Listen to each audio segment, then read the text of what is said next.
प्रिय विद्यार्थियों, नमस्कार। मेरा नाम प्रीतम सिंह शेखावत है। आप इस कक्षा को हिंदी विद प्रीतम सिंह पर देख रहे हैं। आरपीएससी द्वारा आयोजित वरिष्ठ अध्यापक और स्कूल व्याख्याता हिंदी के लिए कक्षा 9, 10, 11, 12 की पाठ्य पुस्तकों की जो श्रृंखला हम चला रहे हैं, उसमें कक्षा 11 की जो पाठ्य पुस्तक है साहित्य की अंतरा, हिंदी साहित्य की पाठ्य पुस्तक अंतरा के काव्यखंड को हम पढ़ रहे हैं। और इस काव्यखंड में आज हम श्रीकांत वर्मा जी को पढ़ रहे हैं। श्रीकांत वर्मा जी की कविता हस्तक्षेप हमारे पाठ्यक्रम में चल रही है, तो श्रीकांत वर्मा जी का परिचय और कविता दोनों हम पढ़ रहे हैं। देखना शुरू करिए। श्रीकांत वर्मा का जन्म बिलासपुर मध्य प्रदेश में हुआ। उनका जीवन काल आप देखिए, 1931 से 1986 ईस्वी उनका जीवन काल है। 1931 से 1986 उनका जीवन काल है श्रीकांत वर्मा जी का। श्रीकांत वर्मा का जन्म बिलासपुर मध्य प्रदेश में हुआ और उनकी आरंभिक शिक्षा बिलासपुर में ही हुई। सन 1956 में नागपुर विश्वविद्यालय से हिंदी में एमए करने के बाद एक पत्रकार के रूप में अपना साहित्यिक जीवन शुरू किया। साहित्य और पत्रकारिता का ये जो समन्वय है, लंबे समय से चला आ रहा है, वर्तमान दिन तक। आपको एक महत्वपूर्ण कार्य, इसको देखिएगा आप लोग। भारतेंदु युग, जहां हिंदी साहित्य का आधुनिक युग शुरू होता है, भारतेंदु युग के जो रचनाकार हैं, जैसे भारतेंदु है, अन्य जो दूसरे लेखक हैं, प्रताप नारायण मिश्र हैं, उनके विषय में आप ये जानकारी जरूर रखिए कि ये जो भारतेंदु युग के लेखक हैं, वो किस पत्र या किस पत्रिका से संबद्ध है। साहित्य का इतिहास आप जहां जिस पुस्तक से भी पढ़ रहे हो, ये जरूर देखिए कि भारतेंदु युग के लेखक किस साहित्यिक पत्रिका या पत्र से संबंधित हैं। वे श्रमिक, कृति, दिनमान, वर्णिका आदि पत्रों से संबद्ध रहे। मध्य प्रदेश सरकार ने उन्हें तुलसी पुरस्कार, आचार्य नंद दुलारे वाजपेयी पुरस्कार, शिखर सम्मान आदि से सम्मानित किया। उन्हें केरल का कुमारन आशान राष्ट्रीय पुरस्कार भी प्रदान किया गया। उनके काव्यगत विशेषताओं को देखिए। श्रीकांत वर्मा की कविताओं में समय और समाज की विसंगतियों और विद्रूपताओं के प्रति क्षोभ का स्वर प्रकट हुआ है।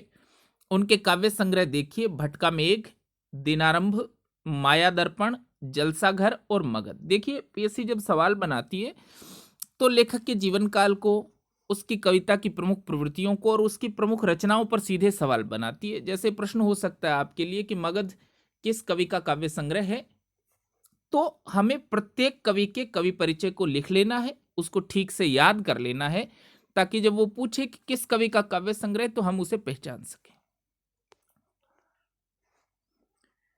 इन कविताओं से गुजरते हुए ये महसूस होता है कि कवि का अपने परिवेश और संघर्षरत मनुष्य से गहरा लगाव है। उसके आत्मगौरव और भविष्य को लेकर वे लगातार चिंतित हैं। उनमें यदि परंपरा का स्वीकार है, तो उसे तोड़ने और बदलने की बेचैनी भी श्रीकांत वर्मा के काव्य में। प्रारंभ में उनकी कविताएं अपने जमीन और ग्राम्य जीवन की गंध को अभिव्यक्त करती है, किंतु जलसाघर जो उनका काव्य संग्रह है, तक आते आते महानगरीय बोध का प्रक्षेपण करने लगती है। तो गांव और जमीन से वो शुरू हुए हैं, महानगर में मनुष्य कैसा जीवन जी रहा है, इस तक उनकी कविताएं आई हैं। या कहना चाहिए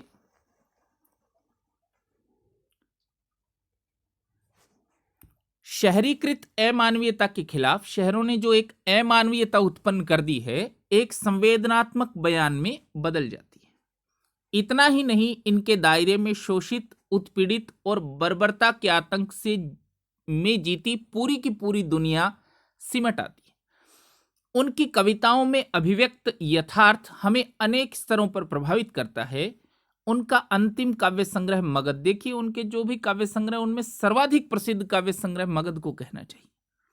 और मगध से ही ये कविता हस्तक्षेप हमारे पाठ्यक्रम में चल रही है, तो ऐसा पूछा जाएगा कि किस काव्य संग्रह से, तो मगध से। तत्कालीन शासक वर्ग के त्रास और उसके अंधकारमय भविष्य को बहुत प्रभावी ढंग से रेखांकित करता है। देखिए, मगध, इस काव्य संग्रह की विषय वस्तु क्या है, इसको समझ लीजिए। मगध, आप लोग जानते हैं कि भारत के आरंभिक साम्राज्यों में से मगध साम्राज्य एक है।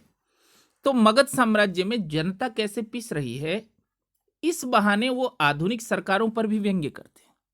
आधुनिक दुनिया लोकतांत्रिक दुनिया है, फिर भी उस लोकतांत्रिक दुनिया में जनता कैसे घुटी हुई है इसका वो चित्रण करते हैं।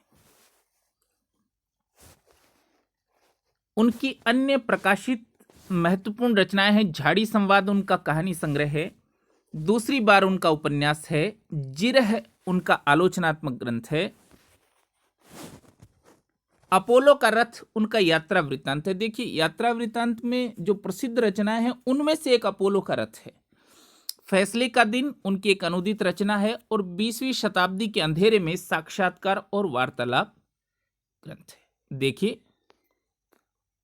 ये जो कविता है हस्तक्षेप मगध काव्य संग्रह से ली गई है। पहले बात हम कर चुके, किस बारे में है इसको देखिए। पाठ्य पुस्तक में संकलित कविता हस्तक्षेप में सत्ता की क्रूरता और उसके कारण पैदा होने वाले प्रतिरोध को दिखाया है। सत्ता जब क्रूर हो जाती है तो जनता उसका प्रतिरोध करती है।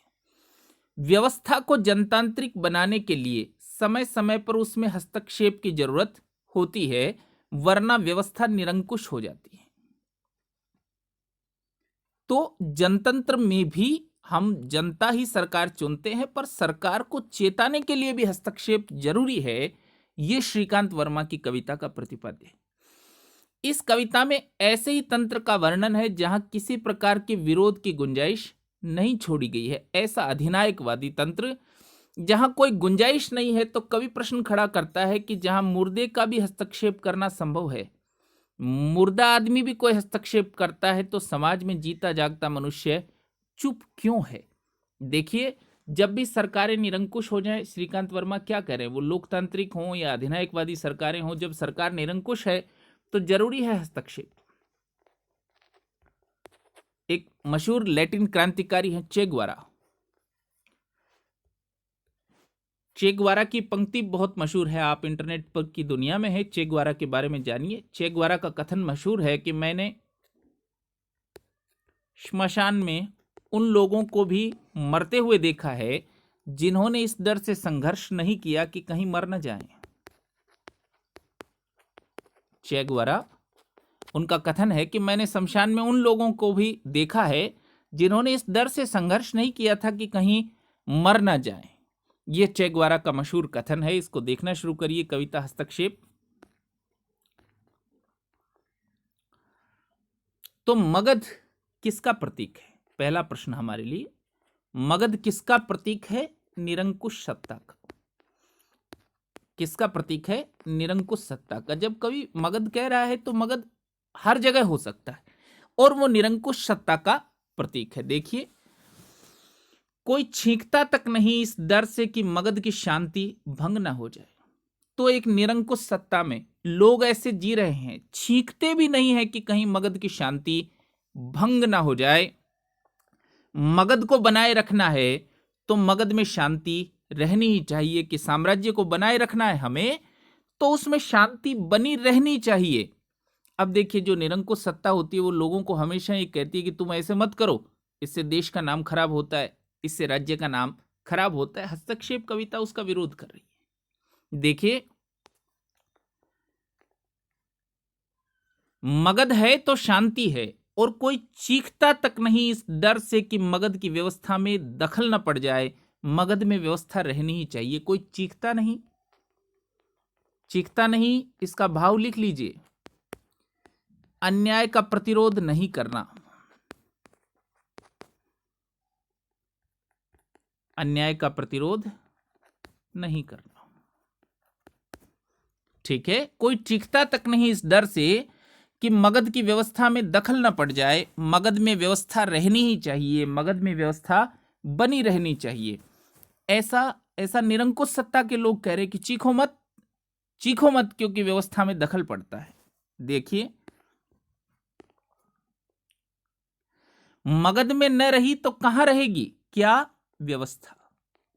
तो निरंकुश सत्ता के लोग कह रहे कि तुम चीखोगे तो व्यवस्था दखल होती है, और मगध में नहीं रहेगी तो व्यवस्था कहां रहेगी। क्या कहेंगे लोग, फिर लोग क्या कहेंगे कि कोई व्यवस्था ही नहीं रही इतने बड़े साम्राज्य में।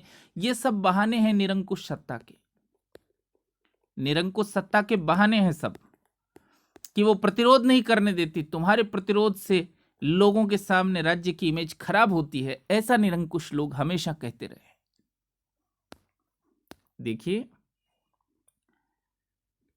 लोगों का क्या, लोग तो यह भी कहते हैं कि मगध अब कहने को मगध है, रहने को नहीं। लोग क्या कहते हैं कि मगध कहने को मगध है, रहने को नहीं। इसका मतलब मगध, और मगध आपको पहले बता दिया है, निरंकुश सत्ता का प्रतीक है। मगध अब कहने को मगध है, वो निरंकुश सत्ता वाला मगध कहने को मगध है, रहने को नहीं। रहने को नहीं यानी रहने लायक नहीं, रहने लायक नहीं। वहां इतना दम घोटू वातावरण है कि कोई रह नहीं सकता जनतांत्रिक आदमी, ऐसा वो हस्तक्षेप कविता में कह रहे हैं। कोई टोकता तक नहीं इस डर से कि मगध में टोकने का रिवाज ना बन जाए। कोई टोकता ही नहीं। किसको नहीं टोकता भाई? सत्ताधारियों को। सत्तासीन जो लोग हैं उनको कोई टोकता ही नहीं कि कहीं टोकने का रिवाज ना बन जाए। और देखिए, एक बार शुरू होने पर कहीं नहीं रुकता हस्तक्षेप। हस्तक्षेप का अर्थ है दखल। एक बार लोगों ने दखल देना शुरू किया तो फिर वो दखल रुकता नहीं। ऐसा कौन सोचते हैं सत्ताधारी लोग कि जनता की हमने एक बात मानी, एक बात इनकी सुझाव मानी तो फिर ये सुझाव देते चले जाते हैं। ऐसा श्रीकांत वर्मा कह रहे हैं। वैसे तो मगधमासियों कितना भी कतराओ, तुम बच नहीं सकते हस्तक्षेप से। एक दिन तो तुमको व्यवस्था में हस्तक्षेप करना ही पड़ेगा। ऐसा हस्तक्षेप कविता में श्रीकांत वर्मा कह रहे, कितना ही कोशिश करो तुम व्यवस्था से बचने की, एक दिन तो तुमको दखल देना ही पड़ेगा। जब कोई नहीं करता तब नगर के बीच से गुजरता हुआ मुर्दा यह प्रश्न कर हस्तक्षेप करता है कि मनुष्य क्यों मरता है। मुर्दा क्या प्रश्न करता है? देखिए, सिंपल सवाल तो यह हो सकता है कि मुर्दा क्या प्रश्न करता है?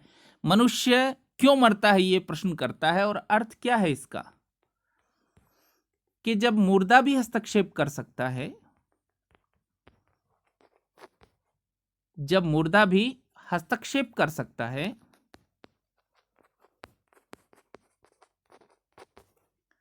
तब हम तो जीवित हैं। हमको निरंकुश सत्ता के खिलाफ हस्तक्षेप करना पड़ता है। यह श्रीकांत वर्मा जी की कविता है हस्तक्षेप। एक छोटी और गहरे अर्थ वाली कविता है। इसको ठीक से पढ़िएगा। आप सभी लोगों को बहुत धन्यवाद।